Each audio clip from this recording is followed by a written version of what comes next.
새날이 밝았다. 성가대의 힘찬 출발을 축하드립니다. 우리 같이 한번 인사를 나눕니다. 주님의 은혜가 여러분에게 앞뒤 전후 좌우로 환하게 한번 주님의 은혜가 여러분에게 주님의 은혜가 여러분 위에 가득하기를 바랍니다. 이제 가만히 한번 저를 주목해 보시기 바랍니다. 오늘부터 보게 될 고린도 후서는 위대한 사도의 승리의 보고서가 아닙니다. 1차, 2차, 3차 전도 여행을 거치면서 사도 바울은 얼마나 힘들었는지 몰라요.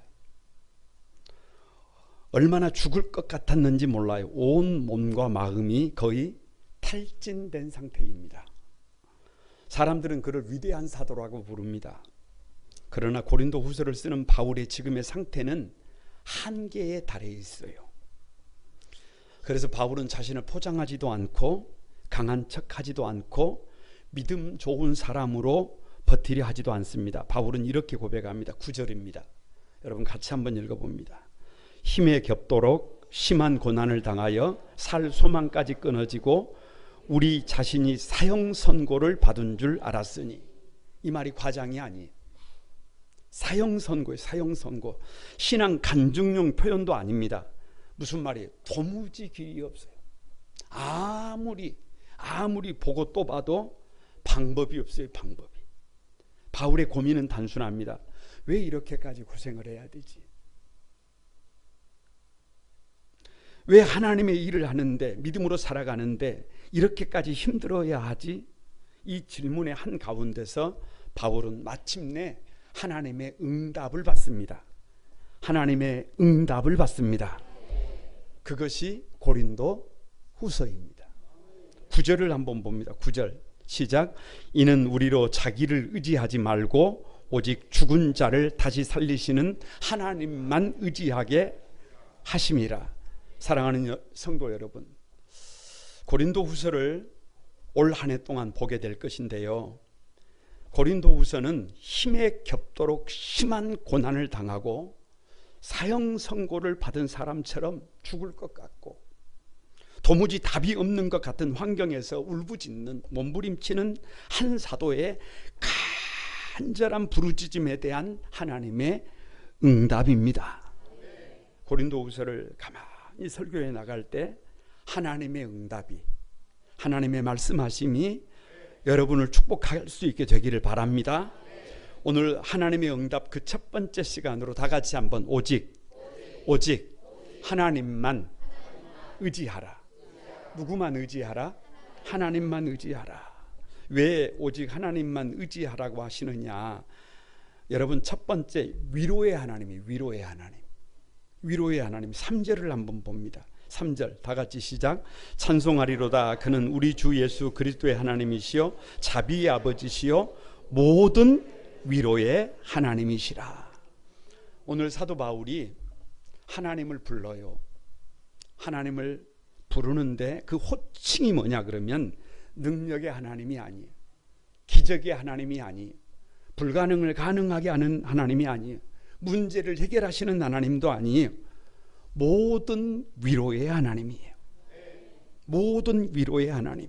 지금 바울에게 가장 필요한 것은 능력이 아니라 위로의 위로. 사람이 고통 속에 있을 때, 문제 가운데 있을 때, 무너져 있을 때 여러분, 옳은 말이 필요한 게 아니에요. 설명이 필요한 게 아니에요. 정답이 필요한 게 아니에요. 충고가 필요한 게 아닙니다. 그때 필요한 것은 괜찮아. 네가 틀린 것이 아니야. 네가 잘못 산 것이 아니야. 네가 약해서 무너진 것이 아니야. 내가 지금 네 곁에 함께 있다라고 하는 위로가 필요한 줄로 믿습니다. 바울은 실패해서 무너진 사람이다? 아니다? 아니에요.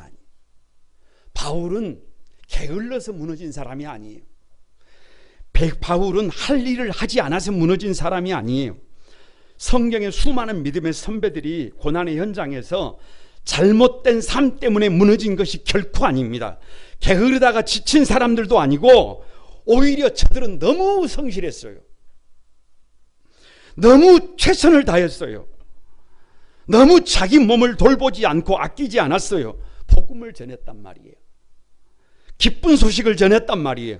주님이 원하시는 일을 했단 말이에요. 그런데 매를 맞았고 수많은 위험을 당하고 수고하고 애쓰고 여러 번 자지 못하고 줄이고 목마르고 굶고 춥고 헐벗었어요. 감옥에 갇혔고 돌에 맞아 죽은 줄 알았고 도시에서 쫓겨났고 사람들에게 배신을 당했고 수많은 사람들에게 오해와 비난까지 감당했어야 했습니다. 그래서 어느 순간 눈을 떠보니까 더 이상 자기 힘으로 버텨지지 않는다. 자기 힘으로 버텨지지 않는다. 그걸 번아웃이라 그래요. 번아웃, 영적 탈진이라 그래요. 기도도 되지 않고 말씀을 봐도 보이지 않고 감각이 없어요. 감각이 없어. 그 자리에서 바울조차도 처음으로 깨닫는 거예요. 처음으로 깨닫아. 아, 내가 부족한 사람이구나. 아, 나도 사람이구나. 아, 나도 위로가 필요한 사람이구나 라고 고백하게 되는 줄로 믿습니다.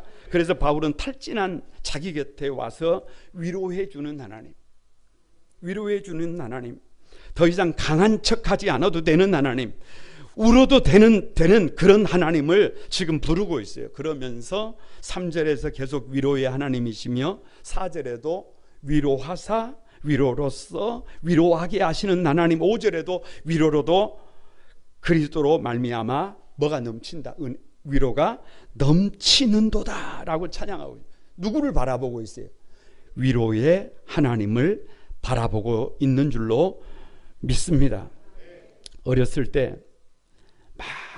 많이 불렀던 찬양이 있어요. 여러분 잘 아는 찬양입니다. 괴로울 때 주님의 얼굴 보라, 평화의 주님 바라보아라, 세상에서 시달린 친구들아 위로의 주님 바라보아라. 아멘이라도 좀 해보세요. 아멘이라도.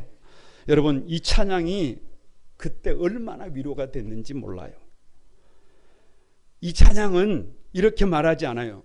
네가 잘못했다, 네 문제부터 해결해라, 다시 힘을 내라, 빨리 일어나라, 이렇게 말하지 않고 여러분 괴로울 때 그냥 주님을 바라보래요. 우리도 그래요. 우리도 그래. 우리의 삶도 그래. 믿음으로 살아왔는데 어느 날 기도가 안 나옵니다. 믿음으로 살아왔는데 말씀을 펴도 도무지 보이지가 않아요. 예배의 자리에 앉아 있지만 가슴이 답답하고 숨이 막힐 때가 있어요. 숨이 막힐 때가. 왜 이러지? 내가 잘못 살았나? 내 믿음이 이것밖에 되지 않나? 아닙니다. 아닙니다. 여러분 꼭 기억하셔야 해요. 우리가 믿음으로 달려갈 때 모든 날이 강할 수는 없어요. 모든 순간이 막 뜨거운 열정 가득할 수는 없습니다. 언제나 퍼펙트하게 완벽하게 그렇게 달려갈 수 있는 사람은 있다 없다? 없어요. 없어. 그럴 사람이 없어요. 사도 중에 사도 바울도 지금 숨이 막혀 가슴이 답답한 상태예요. 그때 하나님은 말씀하시는 거예요. 괜찮다. 다 같이 가슴에 손을 한번 얹어보세요. 괜찮다. 괜찮다. 조금 부족해도 된다. 조금 약해도 된다. 괴로울 때 나를 바라봐라. 세상에서 시달릴 때 나를 바라봐라. 그래서 하나님은 먼저 위로의 하나님으로 우리 곁에 찾아와 주십니다. 문제를 다 해결하고 난 뒤에 오시는 분이 아니라 문제가 있는 그 자리에, 눈물이 있는 그 자리에 주님이 찾아와서 저와 여러분의 아픈 마음에 함께 하시는 줄로 믿습니다. 2026년을 시작하는데 여전히 마음 여기가 아파요. 여전히 지쳐 있어요. 설명할 수 없는 답답함이 있어요. 여러분 그럴 수도 있어요. 말하지 못하는 눈물이 있습니다. 그래도 괜찮아요. 하나님은 지금도 능력보다 먼저, 기적보다 먼저 여러분 위로의 하나님으로 이 시간 저와 여러분 곁에서 말씀하십니다. 위로하십니다. 2026년 오직 나를 의지하고 한번 달려가 보자. 말씀하시는 그 주님을 바라볼 수 있게 되기를 바랍니다. 저는 본문을 묵상하면서 제 마음을 두드리는 강력한 음성이 있었어요. 다 같이 한번 따라서 해봅니다. 하나님은 무너진 사람에게 능력으로 오시지 않고 위로로 오신다. 뭘로 오신다고요? 위로로. 제가 언제 오래전에 말 그대로 번아웃 되어 있을 때가 있었어요. 완전히 탈진해 있을 때가 있어요. 아무리 생각해도 제가 목사가 아닌 것 같아요. 그래서 기도도 되지 않고 말씀도 보이지 않고 무감각 상태에서 탄식하고 있을 때 목사가 아니구나라고 탄식하고 절망하고 있을 때, 좌절에 빠져서 허우적거리고 있을 때 주님이 찾아오셔서 더 기도해라, 더 힘을 내라, 그렇게 말씀하지 않으시더라고요.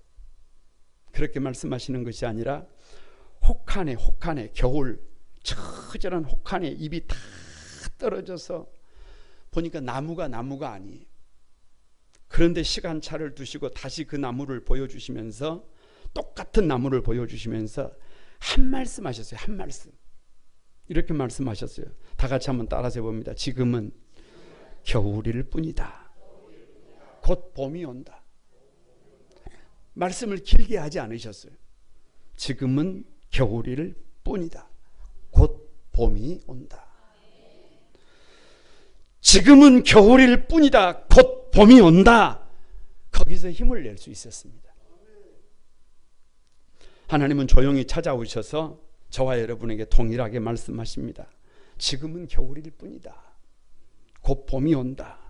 네가 그렇게 큰 잘못을 해서 그런 것이 아니라 지금 그 자리에도 내가 너와 함께 하고 있다. 바울이 만난 하나님이 바로 그런 하나님이에요.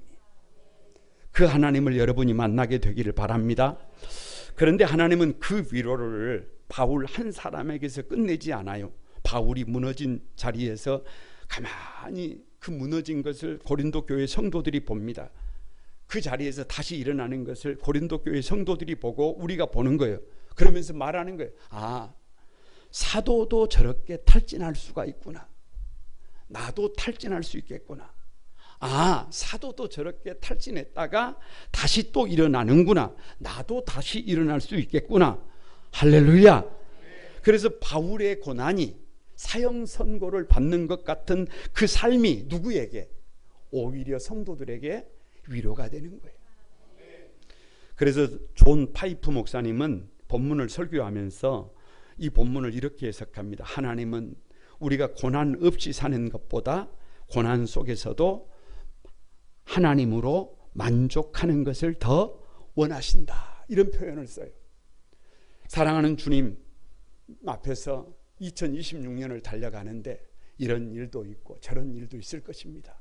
그러나 여러분, 고난 속에서 눈물 흘리기보다 고난 속에서 가만히 우리의 손 잡아주시고 우리와 함께 하시는 그 하나님을 의지하고 바라보는 우리 한소망의 가족들이 되기를 바랍니다. 왜 하나님만 의지하라고 하실까? 두 번째가 다 같이 한번, 고난을 설계하시는 하나님. 고난이 우연이 아니라는 거예요. 고난에는 하나님의 특별한 목적이 있다는 거예요. 8절을 한번 읽어봅니다. 8절 시작. 형제들아, 우리가 아시아에서 당한 환난을 너희가 알지 못하기를 원하지 아니하노니 힘에 겹도록 심한 고난을 당하여 뭐까지 끊어지고 살 소망까지 끊어지고 사도 바울은 자신의 고난을 숨기지 않습니다. 복음을 전하기 위해 지불했던 고난을 솔직하게 고백을 하는데 오늘 표현이 이렇게 되어 있어요. 힘에 겹도록 헬라어 원어를 보면 휘페르디나민이라고 그래요. 다시 말하면 능력을 초과한 상태. 제가 산에 올라가서 턱걸이를 하면 처음에는 쉬워요. 금방 올라갑니다. 그런데 10개가 지나가고 20개가 다 20번째가 되면 이미 힘을 다 써버렸어요. 그래서 올라가요, 안 올라가요? 올라가요, 안 올라가요? 뭘 그래요? 발광을 해요. 이게 힘의 겹도록이에요. 힘을 쏟아버려서 더 이상 힘이 없는 상태. 간절히 몸부림을 치다가 보면 더 이상 힘이 없어요. 더 이상 힘이 없는 상태. 힘에 겹도록. 그릇은 작은데 너무 많은 일을 했어요. 그래서 완전히 힘에 겹도록 무리하다가 보니까 완전히 번아웃된 상태. 거기다가 심한 고난이에요. 심한 고난. 그냥 고난이 아니라 심한 고난이라는 말은 한 번의 고난이 아니라 그 고난이 오고 또 오는 거예요. 한 번 오고 그치면 어떻게 해보겠는데, 한 번 겪었는데 또 오고 또 오는데 보니까 더 큰 고난이에요. 저 밀물이 들어올 때, 밀려 들어올 때 그냥 들어오는 것이 아니고 한 번 치고 마는 것이 아니고 계속 이렇게 밀려오는 것처럼 고난이, 오늘 고난을 겪었는데 또 고난이 오고 또 넘었는가 싶었는데 더 큰 문제가 오고, 그러다 보니까 심한 고난이 이어지는 삶, 고난이 반복되고 고난이 누적되고 고난이 일상화되어 버리면서 고난에 찌들려 버려요. 여러분, 지금도요, 말은 하지 않지만 우리 성도들 중에 이런 분들이 있을 수 있어요. 말하지 않지만 고난에 찌들어 있는 분들이 있을 수 있어요. 거기다가 살 소망까지 끊어졌다 그러잖아요. 소망이 끊어져 버렸다. 다시 말하면 희망이 없어요. 이 어려움을 견뎌내면 나에게도 쨍하고 해 뜰 날이 와야 되는데 그럴 기미가 안 보여요. 소망이 없어요. 좀 힘들다는 말이 아니라, 낙심했다는 말이 아니라 내일이 없어요. 내일이 안 보여요. 살아야 될 이유가 보이지 않는다는 말입니다. 아무리 생각을 하고 또 생각을 해도 나에게는 내일이 없어요. 그런데 여기서 끝나는 게 아니에요. 9절에 보면 이렇게 되어 있어요. 같이 한번 봅니다. 우리는 우리 자신이 사형 선고를 받은 줄 알았으니. 뭐를 받아버렸어요? 여러분, 사형 선고가 뭔 줄 아세요? 병원에 가서 치료를 받아요. 그래서 의사가 치료를 열심히 받자 그래요. 그러면 열심히 받으면 치료가 되는 줄 알아요. 그런데 무책임하게 마지막에 가서 뭐라 그러냐 그러면 답이 없다 그래요. 집에 가서 이제 맛있는 거 먹고 그냥 하고 싶은 거 하라 그래요. 무슨 말이에요? 이제 죽어야 된다는 얘기예요. 그러면 그때 사람들이 이 머리를 딱 부여잡고 그 앞에서 한번 흔들고 나면 정신을 잃고 정신을 다시 차리지 못하는 경우가 많아요. 그게 사형 선고예요. 아무리 죽을 병이 걸려도 다시 살아날 수 있으면 되는데, 아무리 환경이 무너져도 다시 일어날 수 있으면 되는데, 사형 선고가 내려지면 하루아침에 주저앉아 버리는 사람들이 많아요. 여러분, 이거 너무하지 않아요? 아니, 이렇게까지 사도의 삶이 힘든 삶을 살아야 합니까? 아무리 사도라고 해도 도대체 무엇 때문에, 도대체 왜 이렇게까지 살아야 합니까? 죽을 것 같아요. 숨이 쉬어지지 않아요. 하나님은 이 고통을 성경에서 지워버리지 않았어요. 감추지 않았어요. 한 줄로 요약하지도 않았어요. 왜요? 왜? 이 고난이 다 같이 실수가 아니라, 우연이 아니라 의도된 하나님의 설계다. 뭐라고요? 이 고난이 의도된 하나님의 설계래요. 1장 9절을 한번 봅니다. 1장 9절. 앞을 보고 다 같이 시작. 이는 우리로 자기를 의지하지 말고 오직 죽은 자를 다시 살리시는 누구만 하나님만 의지하게 하심이라. 바울의 고난이 우연이 아니에요. 바울의 고난이 우연이 아니에요. 목적이 있어요. 우리가 겪고 있는 고난이 우연이 아니에요. 하나님이 원하시는 것이 있어요.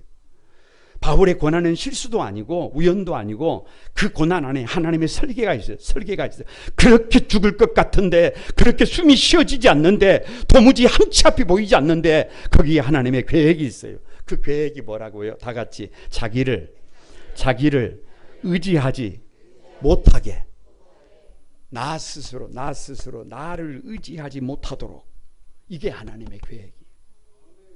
이게 하나님의 계획. 성경을 가만히 보면 하나님은 언제나 사람이 자기 자신을 의지하는 상태를 가장 위험한 상태로 봅니다. 광야에서 이스라엘이 망한 이유는 자기 생각, 자기 확신 때문이에요. 여러분, 베드로가 무너진 이유는 연약해서가 아니라 자기 스스로 나는 다르다, 나는 충분히 그런 삶을 살 수 있다, 장담했기 때문이에요. 저 계시록의 라오디아 교회가 책망받은 이유는 가난해서가 아니라 스스로 고백했어요. 나는 부자라. 다 같이 나는 부자라. 나는 부요함이 나는 부족함이 없다. 이 착각 때문에. 하나님 보시기에 가장 위험한 사람이 누구냐? 약한 사람이 아니에요. 부족한 사람이 아니에요. 모자란 사람이 아니에요. 하나님 없이도 나는 괜찮다. 하나님 없이도 나는 충분히 잘 살 수 있다, 이렇게 느끼는 사람이 가장 위험한 사람이에요. 바울은 연약한 사람이 아닙니다. 경험이 많아요. 여러분, 바울처럼 잘한 사람이 없어요.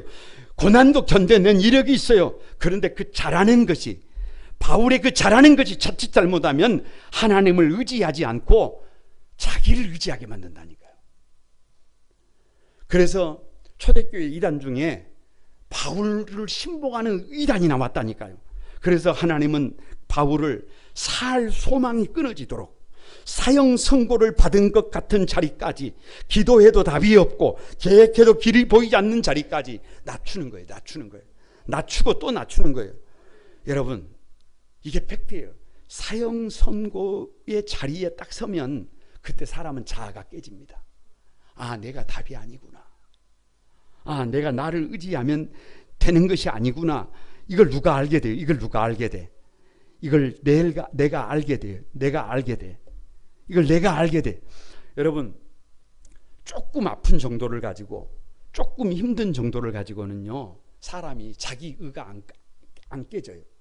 그래서 여전히 자기 자신이 생각을 하고, 여전히 자기가 계산을 하고, 여전히 자기 삶을 통제하려고 합니다. 그래서 하나님은 때때로 우리가 견딜 수 없는 살 소망이 끊어진 자리로, 사형 선고를 받는 자리로 우리를 내모읍니다. 이게 팩트예요.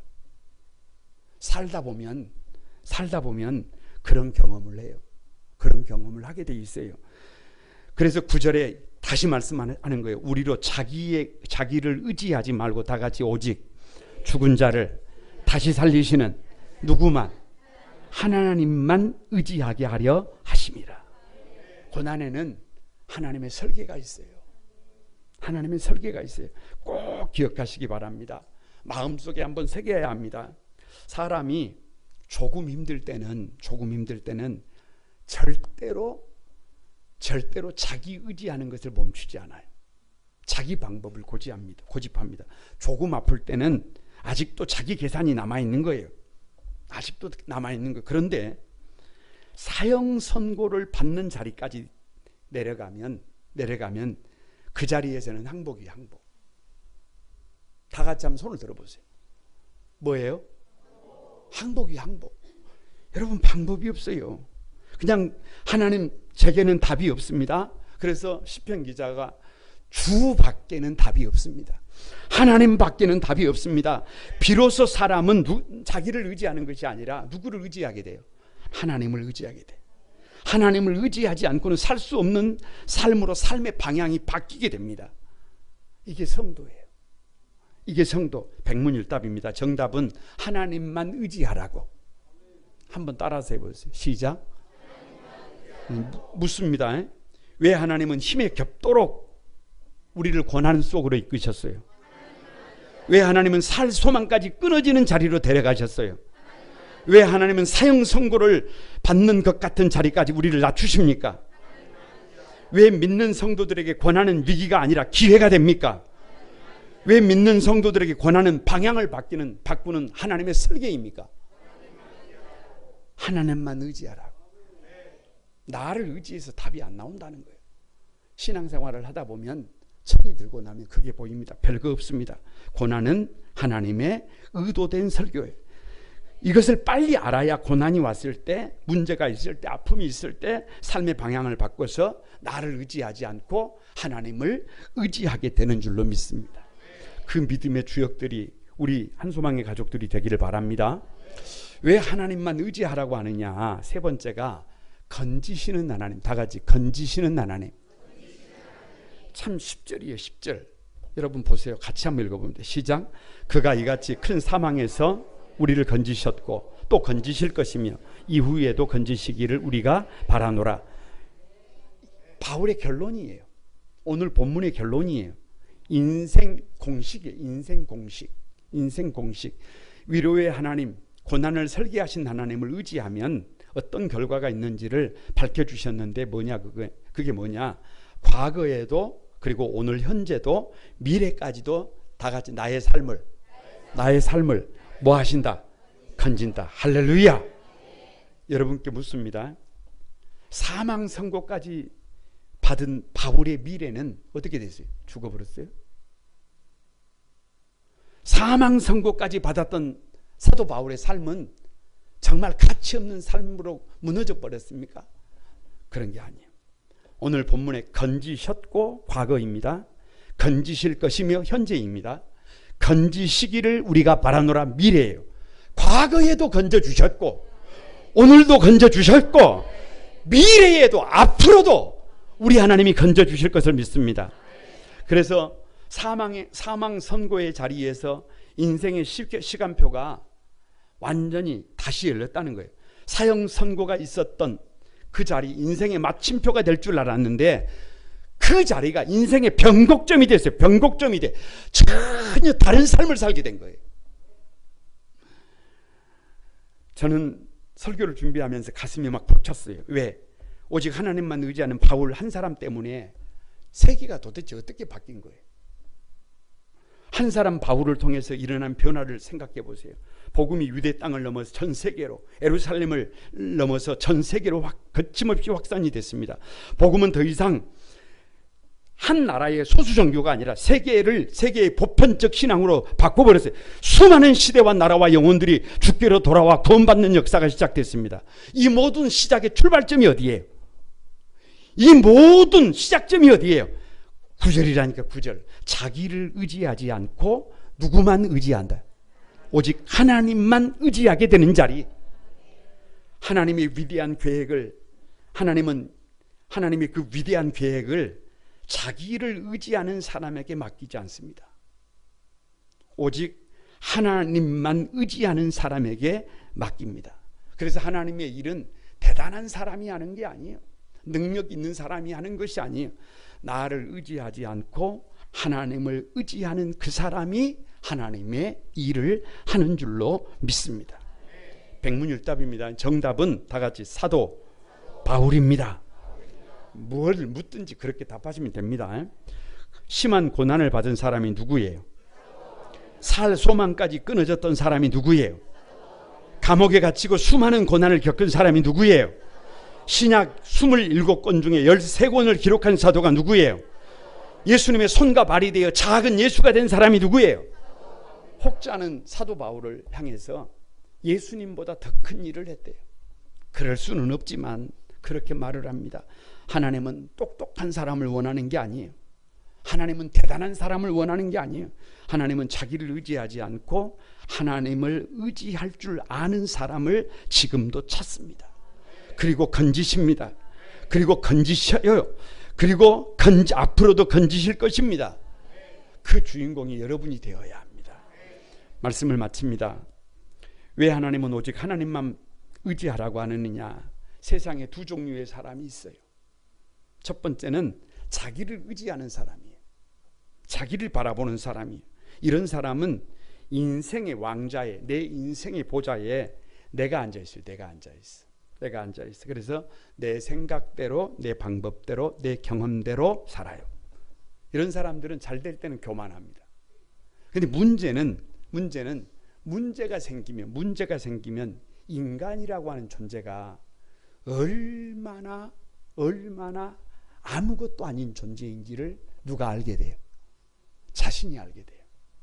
어제까지는 정말로 건강했는데, 어제까지는 모든 것을 가졌는데 눈 떠보면 아무것도 아니에요. 의지할 게 없어요. 자랑할 게 없어요. 아니, 가지고 있는 것 자체가 허무해요.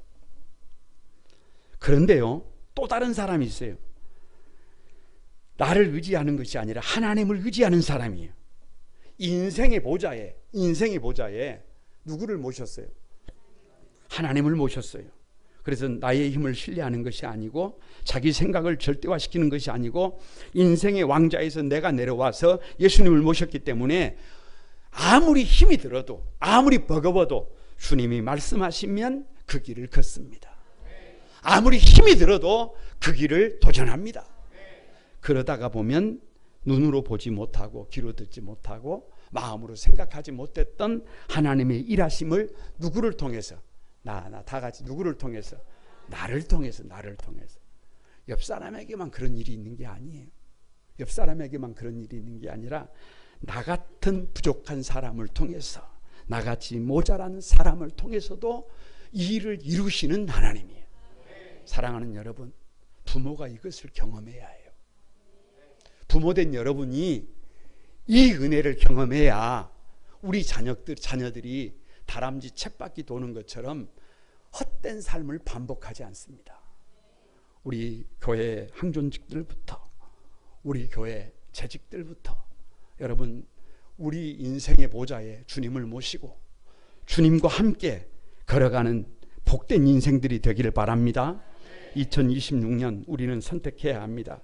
계속 내가 인생의 보좌에 앉아서 살아갈 것인지, 아니면 인생의 보좌에서 내가 내려오고 예수님을 모실 것인지, 예수님께 내 삶을 맡길 것인지, 오직 하나님만 의지하고 달려갈 것인지 여러분 결단해야 합니다. 오직 우리 주님만 의지하시는 여러분이 되기를 바랍니다. 위로의 하나님, 고난을 설계하신 그 하나님께서 우리를 각자의 자리에서 건지셔서 반드시 하나님께 영광 돌려드리는 복 있는 삶으로 인도해 주실 것을 믿습니다. 그 자리에서 하나님의 응답이 여러분 위에 가득 기름 부어질 것을 믿습니다. 우리 찬양하면서 기도하겠습니다.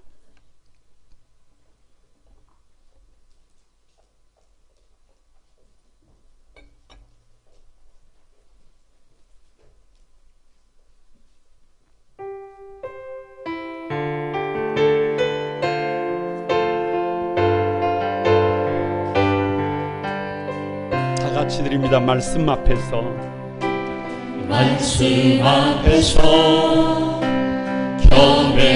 경배함으로 주께 홀로 섭니다.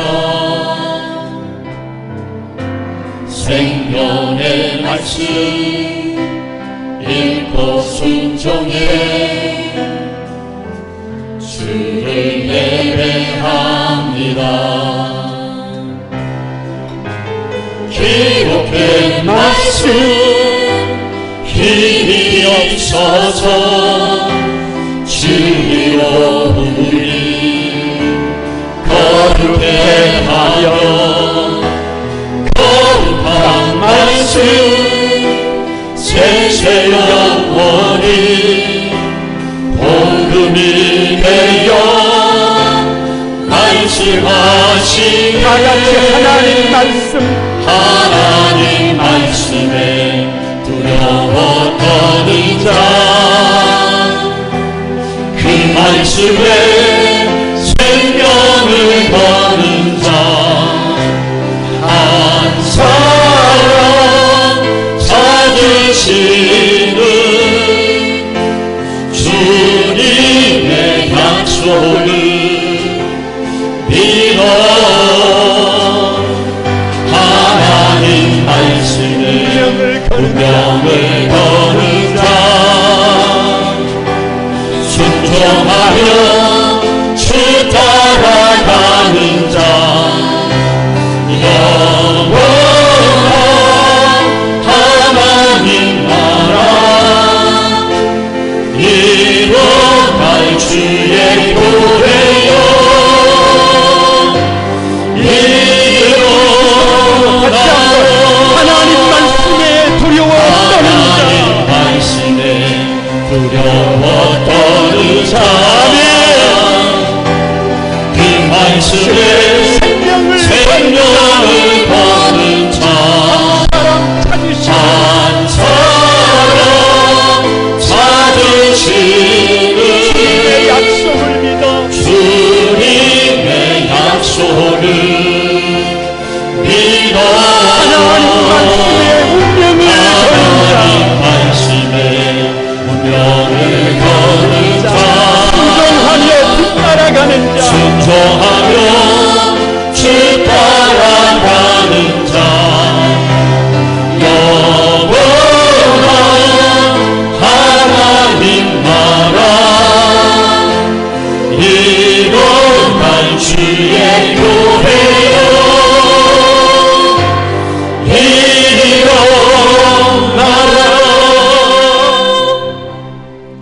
여러분 우리 같이 한번 기도하십시다. 더 강해지지 않아도 됩니다. 억지로 버티지 않아도 됩니다. 이제 우리 결단해야 합니다. 더 이상 나를 의지하는 인생이 아니라 내 힘, 내 계산, 내 방법을 이제 내려놓고 인생의 보좌 위에 우리 주님을 모셔야 합니다. 오직 주님만 의지해야 합니다. 위로의 하나님입니다. 고난을 설계하신 하나님입니다. 사망 선고를 받은 삶일지라도 우리 하나님과 함께 일어나면 답이 있습니다. 길이 있습니다. 방법이 있습니다. 2026년 일어나기를 소망합니다. 주님 도와주십시오. 나를 의지하지 않고 하나님만 의지하겠습니다. 여러분, 우리 결단하는 기도를 오늘 주신 말씀 부여잡고 다 같이 한번 주의 삶 장하고 하나님 앞에 통성으로 같이 기도합니다. 다 같이 기도합니다.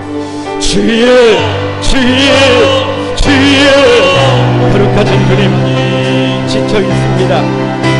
하나님 아버지 하나님, 아버지 심한 고난 속에서 하나님 아버지 탈진된 상태에서 아파서 아버지 고통 속에서 눈물 흘리는 성도들이 있습니다.